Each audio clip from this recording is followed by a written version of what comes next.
السلام علیکم ورحمۃ اللہ وبرکاتہ۔ آج درس قرآن میں سورۃ الذاریات کی آیت نمبر 58۔ بسم اللہ الرحمن الرحیم۔ ان اللہ هو الرزاق ذو القوۃ المتین۔ ترجمہ: بے شک اللہ ہی رزق دینے والا، قوت والا، مضبوط ہے۔ اس آیت کی تفسیر، فضیلت اور برکات۔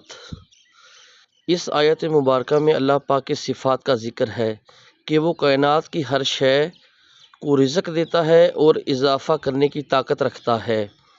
روایات کے مطابق اگر پنجگانہ نمازی اس آیت مبارکہ کو بطور تسبیح، دعا، وظیفہ صبح و شام اپنی توفیق کے مطابق کسی بھی وقت طاق تعداد میں پڑھتا ہے تو اس کے رزق میں برکت اور تمام مشکلات میں اللہ پاک اسے نجات عطا فرمائے گا۔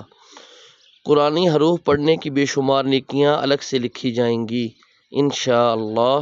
ثواب جاریہ کے لیے اپنے سوشل میڈیا اور واٹس ایپ گروپ میں زیادہ سے زیادہ شیئر کریں۔ جزاک اللہ۔